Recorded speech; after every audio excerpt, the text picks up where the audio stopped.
கர்த்தருடைய பரிசுத்த நாமத்துக்கு மகிமை உண்டாவதாக. இன்று நாம் தியானத்துக்கு எடுத்துக்கொள்ள இருக்கிறதான வேத வசனம் கலாத்தியர் 6ஆம் அதிகாரம் 10ஆம் வசனம். யாவர்க்கும் விசுவாச குடும்பத்தார்களுக்கும் நன்மை செய்ய கடவோம். ஆமென். நாம் பொருளாதார ரீதியாக ஆசீர்வதிக்கப்படும் போது பிறர் மீது அன்பும் கரிசனையும் உதவி செய்கிறவர்களாயும் இருத்தல் வேண்டும் என்கிறார் பரிசுத்த பவுல்.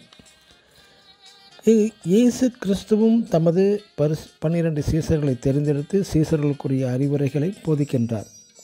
லூக்கா எழுதின சுவிசேஷம் 6ஆம் அதிகாரம் 14ஆம் வசனத்தில் அதன் முதல் வாசிக்கும் பொழுது அநேக அறிவுரை மூலம் ஓமைகளாகவும் குறிப்பிட்டு போதிக்கின்றார். லூக்கா எழுதின சுவிசேஷம் 6ஆம் அதிகாரம் 38ஆம் வசனத்தில் கொடுங்கள் அப்பொழுது உங்களுக்கு கொடுக்கப்படும் என்று சீசர்களுக்கு அறிவுரை வழங்குகிறார் இயேசு கிறிஸ்து. நீங்கள் பிறருக்கு கொடுக்க வேண்டும் என்றும் பிறருக்கு உதவி செய்தலை பற்றியும் குறிப்பிடுகின்றார் இயேசுவும் சீசர்களுக்கு.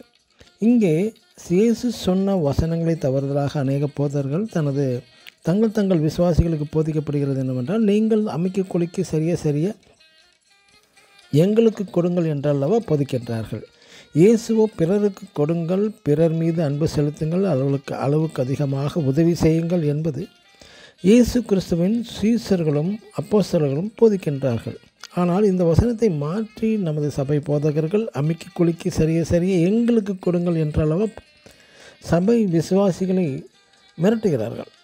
நீங்கள் உங்கள் பொருளாதார ஆசீர்வாதங்களை மற்றவர்களுக்கு நன்மை செய்யுங்கள் என்று போதிக்கப்படுகிறது. ஒரு முறை புத்தரை கேள்வி கேட்டான் ஒருவன், யார் நல்லவன் என்று. புத்தரின் ஒரே ஒரு பதில், பிறர் மீது அன்பு கரிசனை கொண்டவன் தான் நல்லவன், பிறர் மீது அன்பு கரிசனை இல்லாதவன் கெட்டவன் என்று புத்தர் தெளிவாக பதில் அளித்துவிட்டார். எனக்கு அன்பான சகோதர சகோதரிகளை, நீங்கள் உங்கள் வாழ்க்கையில் சந்தோஷமாக மன மகிழ்ச்சியுடன் நிம்மதியாக வாழ பிறருக்கு உதவி செய்யுங்கள், பிறர் மீது அன்பு செலுத்துங்கள், பிறருக்கு நன்மை செய்யுங்கள். ஆதியாகமம் 4ஆம் அதிகாரம் 7ஆம் வசனத்தில், நீ நன்மை செய்தால்தான் உனக்கு மேன்மை, நீ நன்மை செய்யாதிருந்தால் பாவம் உன் வீட்டு வாசற்படியில் படுத்திருக்கும், நாமும் நன்மை செய்ய கடவோம். ஆமேன். God bless you.